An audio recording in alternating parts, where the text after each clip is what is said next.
Hi, it's Helen from the Squiggly Careers podcast. And before you listen to today's episode, I wanted to let you know about some news that Sarah and I are very excited about. And that is that our new book, Learn Like a Lobster, is now ready to pre order. We think that learning is so important to people succeeding in their squiggly career, but we recognize that it is not easy to do. And so we wanted to inspire people to look differently at learning, and we think that lobsters are the role model that we have been missing. We really, really appreciate it when people pre order our book. It means that our book gets momentum and also you get it first. But we know it's a while before that book arrives. And so anyone who pre orders, we have got a special surprise. The surprise is the Learn Like a Lobster library, and you will become a member of the library when you pre-order the book. In the library, you will find 3 live learning sessions with Sarah and me, one in October, November, and December. There's lots of tools for you to try out, and there's a community to connect with. So please, please, please pre-order Learn Like a Lobster now. Support Squiggly Careers and support your own career too. If you send your pre-order to hello@learnlikealobster.com, we'll be in touch with everything you need to know to join the library. So pre-order the book, send it to hello@learnlikealobster.com, and we will be in touch with everything else. On to today's episode. Hi, it's Helen from the Squiggly Careers podcast, and you're listening to one of our Squiggly shortcuts. These are shorter episodes that we release every Thursday, and they're focused on a very specific situation which we think can help you in your squiggly careers. And today I want to talk about how to stand out with senior stakeholders.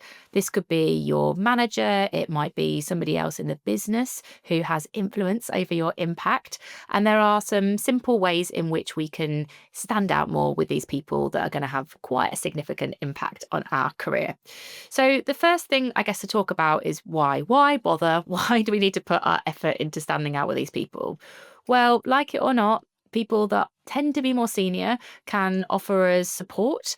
So they might have access to projects that we want to go on, or they might have influence over roles that we want to go into, as well as the support. So the experience we could get through them. They can also give us sponsorship. So those people could potentially be the door openers for your development.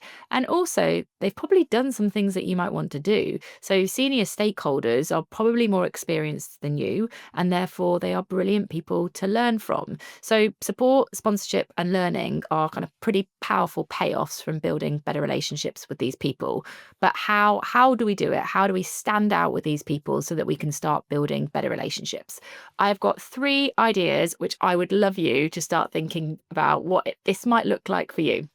So the first one is to position yourself as a peer. Now, let me explain what I mean by this one. When you are talking to somebody who is more senior than you, sometimes we kind of hold that hierarchy in our head, and it affects how we talk to them, because we might think that we are less them or not as important as them. And so from the outset, you're not engaging with them in a really kind of curious and conversational way. Whereas if you go into the conversation and you're not thinking, this is a senior person that I should be scared of, but if you're actually thinking, what would it look like if I was to position myself as a peer?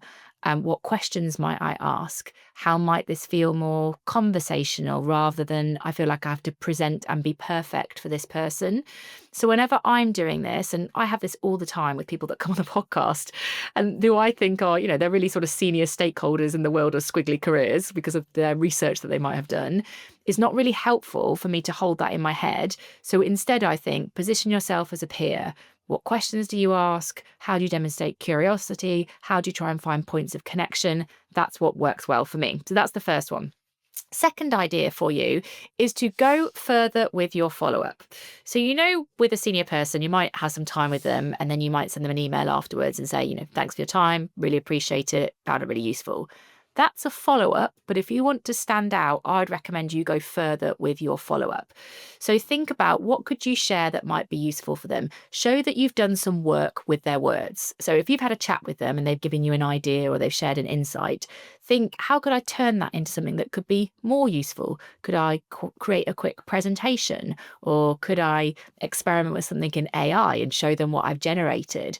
That will make you stand up. So it's rather than just a thank you, it's sort of like the thank you and that we want to get used to doing with these particular people. And last but not least, I would say build connections that they care about. If you can find out what their particular priorities or passions might be, maybe they're really interested in, I don't know, young female leadership, or maybe they're particularly interested in performance and efficiency, or maybe they're a massive advocate for AI, whatever it is they are passionate about or is a priority for them right now. Think about who you could connect with inside or especially outside of your company that could become useful for them. So I would start to think about networks that you might want to spend time in. I would start maybe connecting with people who do roles in those areas, but in other companies. And those connections can be really valuable to that senior stakeholder. I've done this several times with innovation networks, for example, when I was doing roles in big companies. I brought those connections into the companies to share insight, and it was a really unique value that I could add.